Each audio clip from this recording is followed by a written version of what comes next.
Tardelli, sempre bonita essa transição aqui com Jefferson Miola, Saudades. dois monstros aqui do comentário, da análise.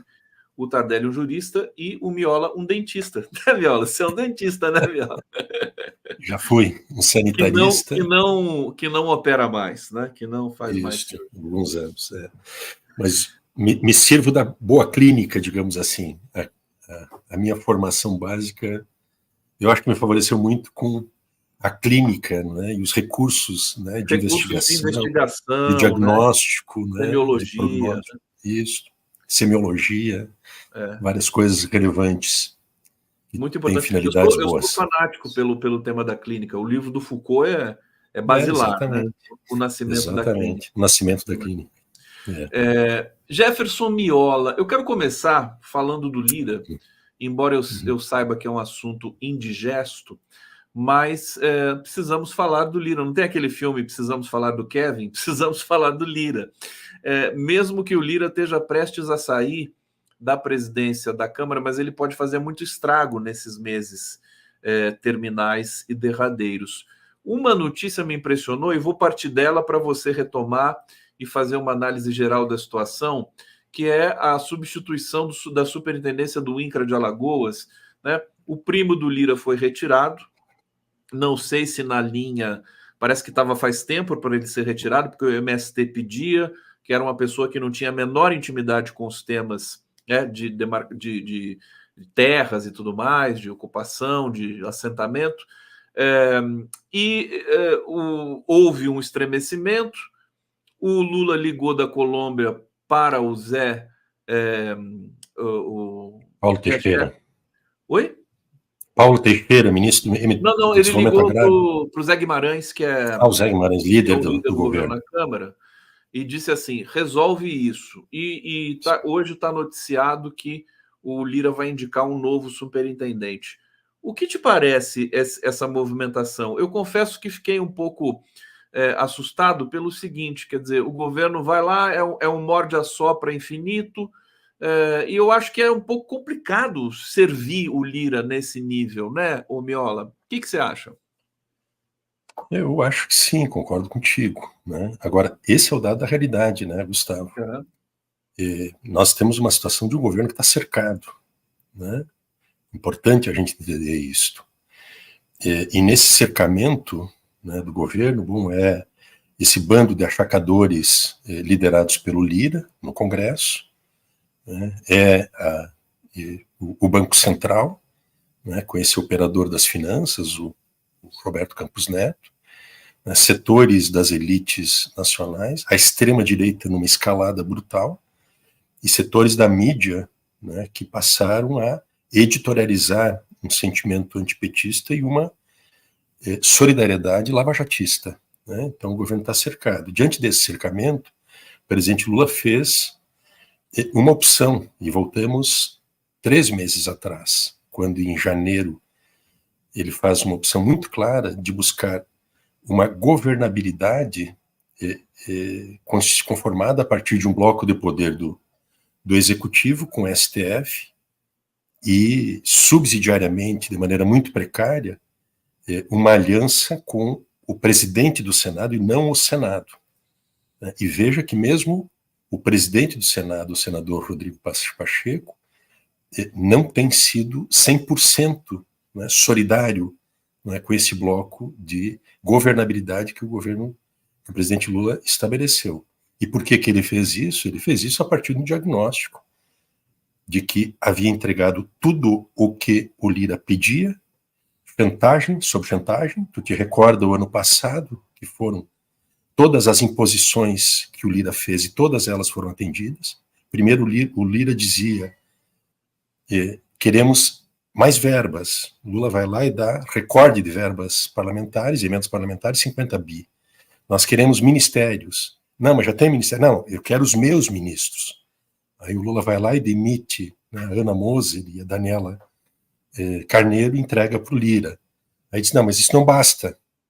Eu quero a Caixa Econômica Federal e criar na Caixa Econômica Federal 7 vice-presidências para dar uma para o partido do Bolsonaro.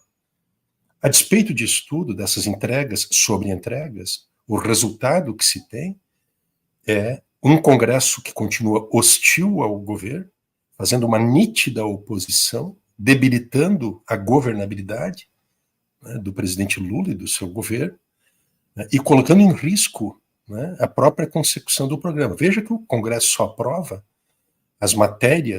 só as matérias que interessam a Faria Lima.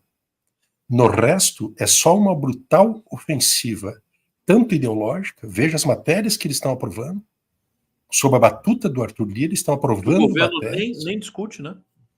Nem discute a matérias ideológicas, uma ofensiva ideológica, e a esta ofensiva ideológica nós temos uma ofensiva política que eles conseguem, né, sair de uma defensividade, a partir daquela circunstância do início do ano, quando o STF fez uma blitz e apura o envolvimento de Bolsonaro e lideranças bolsonaristas, tanto civis quanto militares, com os atentados antidemocráticos. Bom, chegamos a uma situação hoje em que tu tens esse presidente da Câmara, que ele não tem nem fidelidade ao governo que lhe serve tudo, e agora entrega esse cargo para o primo dele, ou que foi substituição ao primo dele, ele vai indicar quem vai ocupar esse cargo. Ele já ocupa vários cargos. Vai indicar outro, né, primo. Em estatais, vai indicar outro primo. Vai indicar outro primo. É um nepotismo total. Mas assim, o que eu quero dizer é o seguinte, tá, Gustavo? Que é o resumo dessa ópera. O Lira, ele não tem nem fidelidade ao governo o qual ele achaca e extorque. É um extorsionário barato. Ele não dá nada em troca, não dá nenhuma garantia para o governo, né, pelo contrário.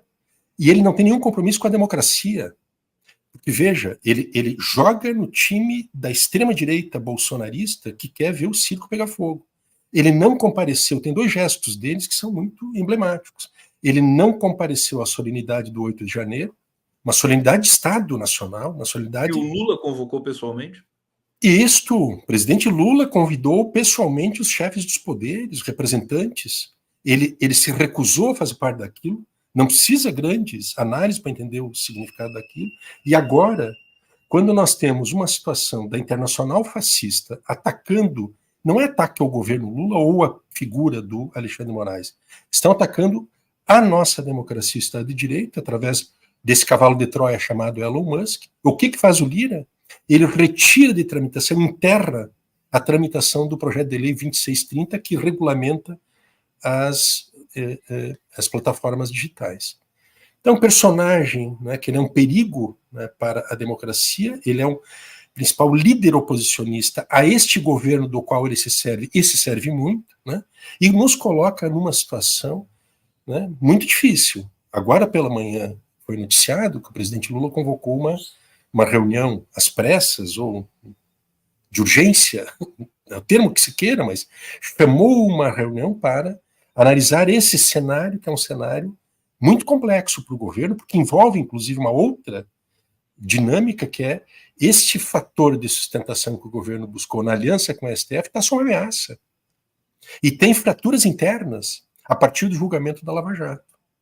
Né? Porque o lavajatismo se pronuncia, produz fratura dentro do STF, o que seria essa relação, esse bloco de governabilidade, bloco de poder Lula-STF, está, inclusive, ameaçado, né, na sua conformação interna.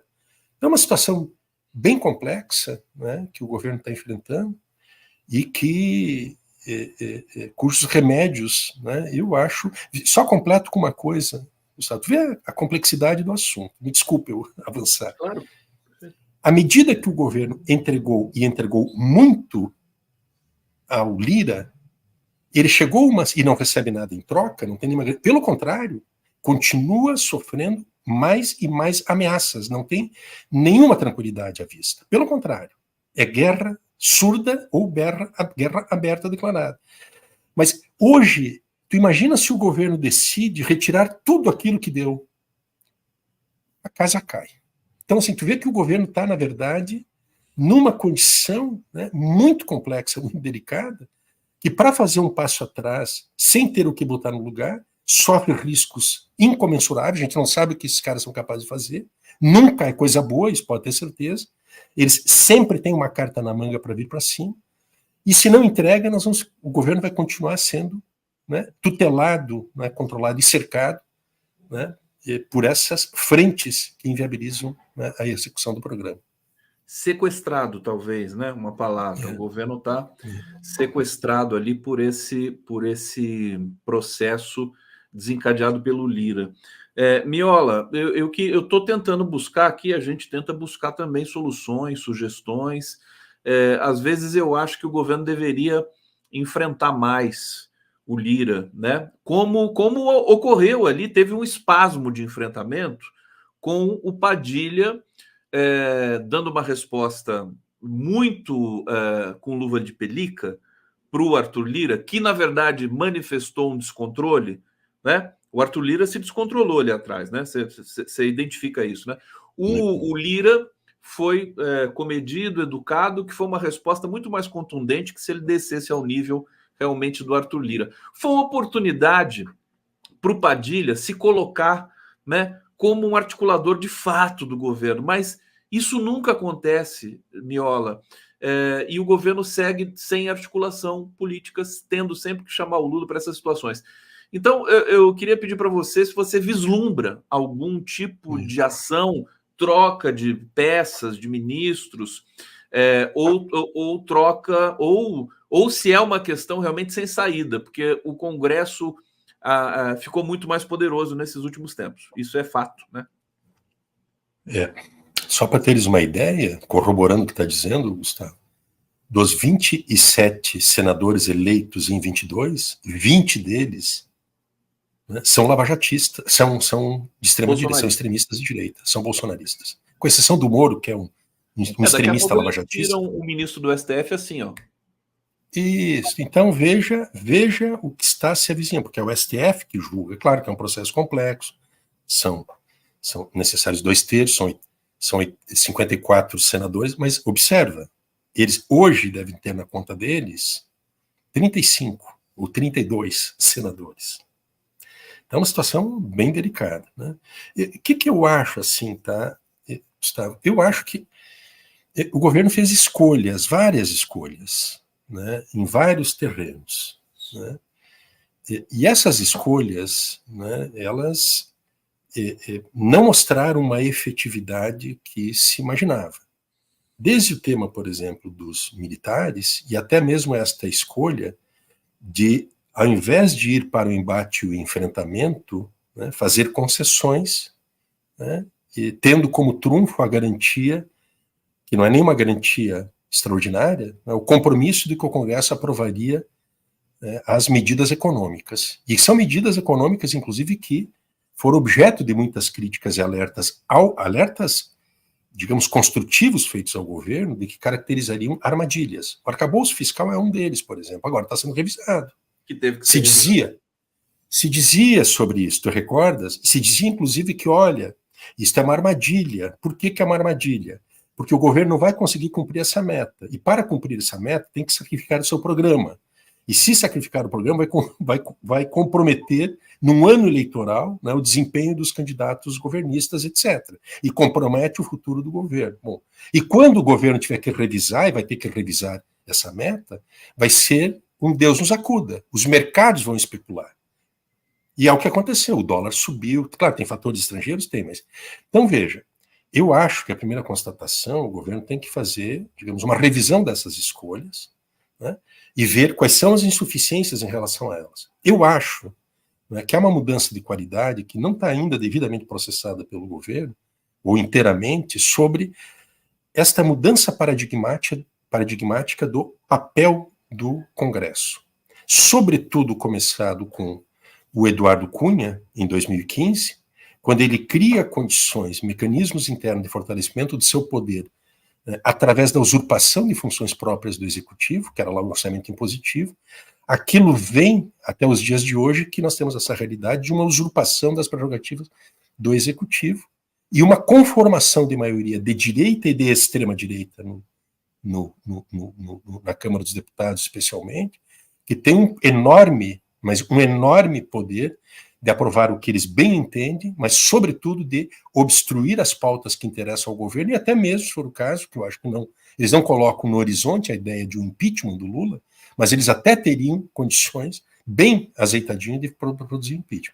Essa governabilidade congressual que o governo escolheu, onde ele abstrai um componente né, da pressão popular, ela se mostrou insuficiente. Não tem numa correlação de forças como essas, num estado em que nós temos de uma hibridização entre realidade e ficção, nós temos um quadro, né, de uma confusão absoluta, de um protagonismo, né, da extrema-direita produzindo e alimentando permanentemente esse caos que lhe é muito proveitoso. Nós temos que inventar formas novas, e eu acho que tem um componente, não é nada fácil, mas tem um componente que ele é insuficiente dentro da equação do governo, que é outras formas de sustentação do governo que não seja exclusivamente institucional. Esta escolha que o Lula fez de se fortalecer um bloco de poder com o STF, e ele está bem desenhadinho lá em janeiro, negociou com Gilmar Mendes e com Alexandre de Moraes, entregou, na verdade, o PGR, o Gonê, contrariando expectativas do próprio Partido dos Trabalhadores da base do governo e de juristas do governo que defendiam outro nome para a Procuradoria da República. Ele faz esse movimento, nomeia ministro da Justiça um ex-presidente da Suprema Corte e coloca no STF, indica para o STF, um dos juristas mais políticos e que pode politizar aquela casa e ser o seu líder de governo dentro do Supremo, que é o Flávio Dino. Esta equação ela começa, inclusive, a ficar abalada agora, com as fraturas que o debate sobre o futuro da Lava Jato pode trazer. Ele vai e observa qual é a situação que nós estamos vivendo. Há uma recomposição, uma reaproximação entre o lavajatismo e o bolsonarismo, a ponto do Bolsonaro exigir que o PL desista do recurso no Tribunal Superior Eleitoral contra o Moro. Não vai desistir, e o Valdemar, inclusive, tem um relato um pouco até chistoso, né? Meio engraçado, que o Valdemar ele está feliz com a decisão do Alexandre de Moraes de não poder falar com o Bolsonaro e vice-versa, porque daí ele não é pressionado pelo Bolsonaro. Mas desculpa, você não completou o seu raciocínio. Não. Mas então veja como essas reconfigurações elas poderão produzir dentro do próprio campo em que o governo escolheu para se sustentar, que é num bloco com o STF, né, vai produzir fissuras, porque vai haver um realinhamento dos ministros do STF lavajatistas, e o líder dessa bancada no STF é o Barroso, que concordo inteiramente aqui, ele foi um advogado de defesa da Lava Jato na última sessão, um absurdo que ele fez no CNJ, mas esta aliança de ocasião, ela não tem nenhuma preocupação com a governabilidade, com a democracia. Ela tem uma preocupação pelos interesses particulares. Nós temos um contexto que é esse contexto que exige uma reconversão e rápida reconversão do governo, e ir para níveis de enfrentamento. Para fazer enfrentamentos tem que ter uma forma, né, de respaldo na sociedade. Lamentavelmente, né, eu acho que o governo não tem nenhuma ativação de dispositivo popular, como não tem nenhuma estratégia comunicacional, né, que possa organizar, né, permanentemente mobilizar, né, setores da sociedade em torno das agendas fundamentais do país, que não são essas que a extrema-direita traz. Eu me lembro no início do governo Lula, no ano passado, Lula 3, que houve um ensaio para que o apoio parlamentar ao governo se desse através dos governadores, o apoio da Frente Ampla, né? Isso tampouco se viabilizou, né? Porque agora você tem, na verdade, quase que um movimento contrário, à exceção do Nordeste, que todos se alinham mais ou menos ali com o presidente Lula. Você se lembra disso? Eles tentaram articular que seria uma espécie de driblar, né, o poder do presidente da Câmara e tudo mais. Mas não deu certo. Definitivamente. Exatamente. Os deputados têm mais força. Deixa eu ir para o bate-papo, trazer aqui o comentário do Vamir Zanzeri. Será que eu já peguei isso aqui? Não, isso aqui eu já tinha pegado, já tinha pego. Ele pergunta se o Arthur Lira, as denúncias contra o Arthur Lira poderiam ser retomadas, e o Tardelli respondeu aqui que se tivesse fato novo, sim, poderiam. Mas deixa eu só te dizer, para tu ver essas armadilhas, né, essas armadilhas. Tem um personagem, né, que é o ministro Gilmar Mendes, que não só interrompeu as investigações lá dos kits robóticos, esquema assim, claríssimo de corrupção com verbas do orçamento secreto, da turma do bando do Lira em Alagoas. O Gilmar Mendes não só suspendeu a tramitação, mandou arquivar, como mandou destruir as provas. Destruir? Destruir, inutilizar as provas. Veja como o mundo dá cambalhotas, e muito rapidamente, que agora esse personagem, ele sai dessa situação de uma defensividade, né, por uma liberalidade, o ministro da Suprema Corte faz jogo político e não jurídico, e cria essa situação de ir... Ele tem o STF na mão hoje, ele pode ou não pautar as agendas dessa ofensiva da extrema-direita parlamentar contra a Suprema Corte. Ele quem, cara pálida? O Lira ou o Gilmar? O Lira. Você sabe que ele se reuniu com o Alexandre de Moraes ontem, né? E que a reunião foi tensa e tudo mais. Parece que foi eles tensa. Eles estão, acho que assim, para o varejo, né? Aqui para a imprensa, eles dizem que estão tentando baixar a temperatura entre Congresso e STF. Agora, eu duvido muito que o Lira, por exemplo, queira, ele né, assim, não dá para acreditar em nada. O Lira é que nem Israel, né? Nada que sai dali é digno de credibilidade. Stefano está dizendo aqui, Paulo Rolo ouviu o doutor Tardelli, então foi e é um erro crássio. Está fazendo um trocadilho aqui com o Cássio Nunes Marques. Hussein Brasil, agora Israel está matando os iranianos de rir. Aliás, eu quero dizer aqui o seguinte, né? Israel atacou o Irã, não matou nenhuma criança, não matou nenhuma mulher, não matou nenhum idoso, não matou nenhum jornalista, não matou nenhum funcionário da ONU, não matou nenhum voluntário. Quer dizer, que ataque foi esse de Israel? Com todo respeito, meu querido Jefferson Biola. O Jefferson vai responder na sequência aqui. Hussein Brasil, Lira é um grandíssimo, complete nos comentários, um grandíssimo deputado? Não. Hussein Brasil, mais uma vez, Bozo e Guedes deixaram as bombas, Lira e Roberto Campos Neto, que estão de saída, né? Quer dizer, isso poderia ser um alento para o governo, para nós, né? Que eles estivessem de saída. Mas o Lira vai vender muito caro a saída dele, né? Isso que parece que vai acontecer. Tá. Miola. Comentários? Não, deixa eu trazer outro tema então para você, que é o seguinte. A gente resvala aí na questão do CNJ, a gente está com um assunto muito jurídico hoje, não por menos, né? Porque, afinal de contas... Aliás, lembrei uma questão que estava aqui matutando enquanto você estava falando, que é o seguinte, você destacou muito essa composição do governo com o STF, né? Governar junto, inclusive até na pauta econômica, o Haddad conversa muito, a questão das leis ali, da revisão da vida toda e tudo mais, despesas do governo, que o STF tem, digamos, primazia nessas decisões. O ataque ao STF, digamos assim, a fragilidade, não um ataque só do Congresso, mas internacional. Elon Musk, o STF brasileiro está hoje sendo alvejado internacionalmente. Eu não sei até que ponto isso é grave, né? Na medida que a gente interpreta isso como grave aqui no Brasil. Miola, queria uma palavra sua sobre isso. O Lula, você está dizendo que o Lula tem que fazer um rearranjo nessa aliança que ele fez para sair de uma crise institucional sem precedentes. E eu quero destacar o seguinte para você. Eu comecei a sentir cheiro de golpe de novo. Posso dizer, nós vivemos aquilo intensamente e agora você vê o STF dividido. O lavajatismo estrutural do presidente do STF, do Barroso.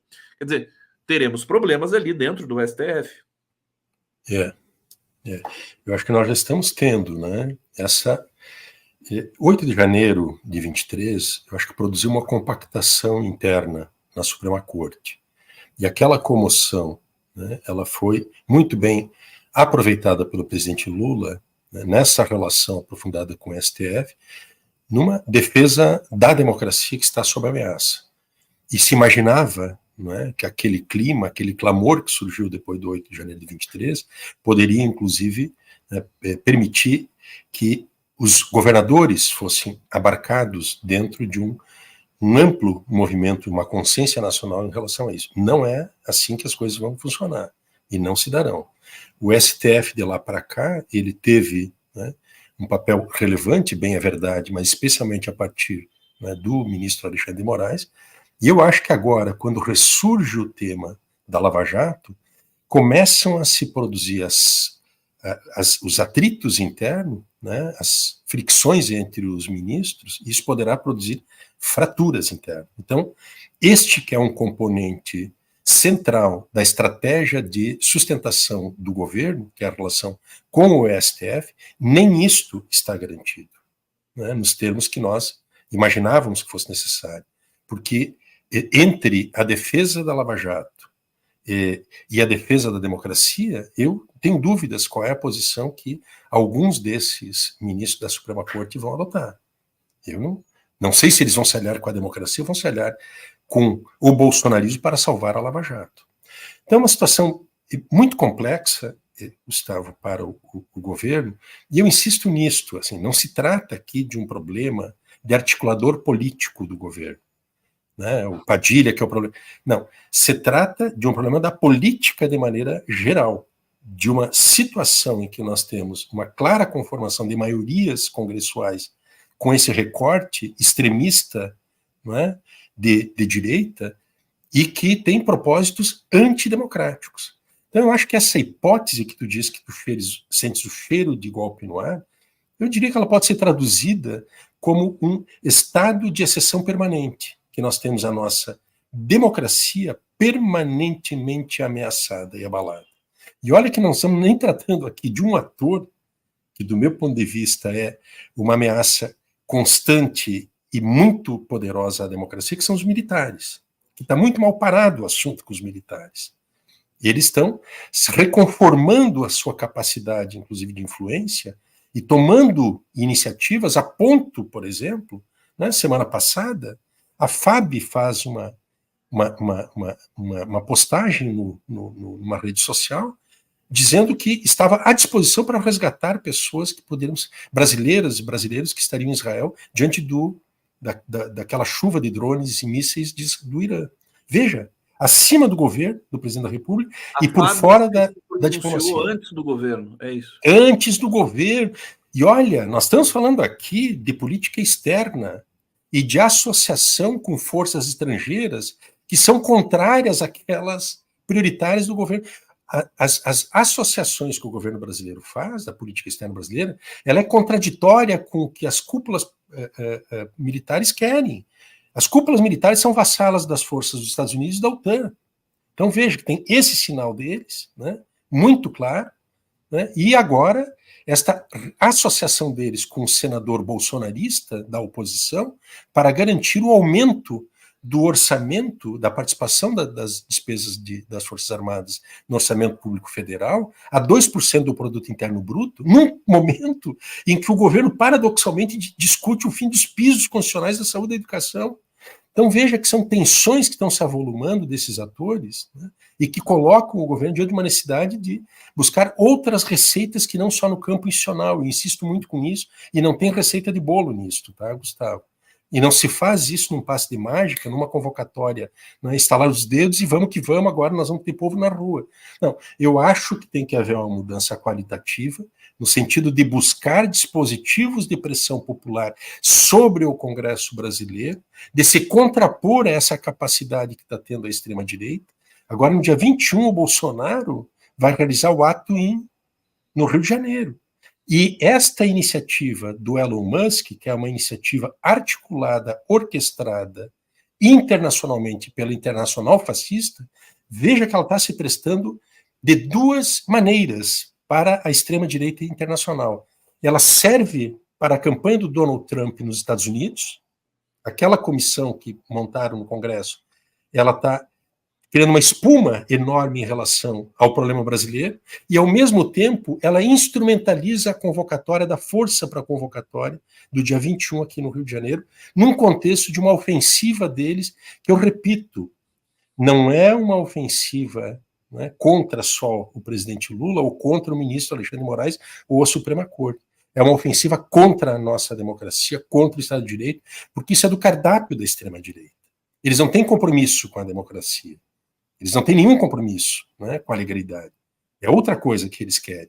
Então, eu acho que essa é uma deficiência muito forte do governo, Gustavo, da inexistência de formas de pressão e de sustentação, né, do governo, que não estritamente essas, né, institucionais, que estão se mostrando insuficientes. Muita institucionalidade, uma característica do presidente Lula já não é de hoje, mas a gente tem comentado aqui, inclusive, Jefferson, da possibilidade de entrar um pouco mais com a população brasileira, de fato, nessa história, como o Gustavo Petro está fazendo na Colômbia. Eu até achava temerária um pouco as iniciativas do Petro, porque você coloca a população em ebulição, você facilita um pouco também, né, os flancos para se tomar um golpe. Mas eu acho que a gente tem que arriscar. Mas enfim, vamos trazer essa questão, você vai falar na sequência. Antes aqui, você sabe que eu já fiz uma música pro Bolsonaro em Copacabana, nesse final. Copacabana, fascistinha do mar. O nosso grande João de Barro. Vamos cantar Copacabana, fascistinha do mar. Hussein Brasil, Miola, qual a força do governo e de Padilha no Congresso Nacional? Congresso Nacional. Espera um pouquinho, o Miola vai falar na sequência. Professor Marandi destruiu Piers Morgan ontem no YouTube. É um debate que ocorreu no YouTube, creio eu aqui, né? Maria Campos, mas essas direitas não estão muito atrapalhadas? Também não confio que não existam mais loucos a fim de matar e matar, fugindo da cadeia. Não sei se está tão clara essa questão para mim, Maria Campos, mas obrigado. Miola, comentários aqui sobre essas mensagens e a força do Padilha. Acho que você já deixou implícito isso aqui, né? Quer dizer, é o formato que está errado, né? Não é o Padilha. Exatamente, não é o Padilha. E assim, tem um dado da realidade que é o peso da direita e da extrema-direita é muito grande, inaudito na história brasileira, né? E com os recursos de poder usurpados do poder executivo, que antes não existiam, né? Então, isso é um dado.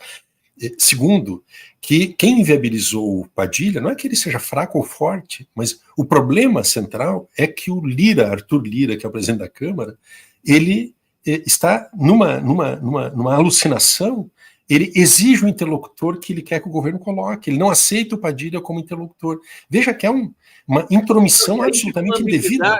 Uma ambiguidade, porque o Rui Costa trata de uma coisa e o Padilha trata de outra. Isso. E foi uma solução engembrada, mal engembrada ali para garantir essa interlocução. Então, o problema, né, é que o presidente Lula, neste caso, né, ele foi muito pertinente, até podemos dizer, bom, não precisava ter feito uma ironia de que vai manter o Padilha até a morte, né, por teimosia. Mas, de qualquer maneira, se o presidente Lula retira o Padilha, que é um ministro hoje sem função na relação com o Congresso, né, ele vai, aí sim, ele entrega definitivamente o governo por Lira, aí já perde completamente o controle, né? Então o Lula não fez isso. Agora, é uma ofensiva abusada de parte do Lira, né, que gera esses impasses, e esses impasses, é importante a gente entender aqui, porque o Lira não tem compromisso com o governo, insisto com isso, né, nem com a situação geral do país. O negócio do Lira, né, é garantir que a extrema-direita possa crescer na eleição de 24, que ele possa fazer o seu sucessor na Câmara. Engana-se quem pensa que ele é um pato manco, que é um presidente da Câmara em fim de mandato e que já não tem nenhuma relevância no Congresso. Ele está mostrando o contrário, e mais do que isso, ele está sendo assessorado, né, com um grande mestre nesse projeto de desestabilização do país, que é o Eduardo Cunha, que está assessorando ele diretamente. Isso está sendo já noticiado de maneira muito ampla na imprensa, né? E esse personagem aposta, né, na candidatura de 26 para derrotar o Lula.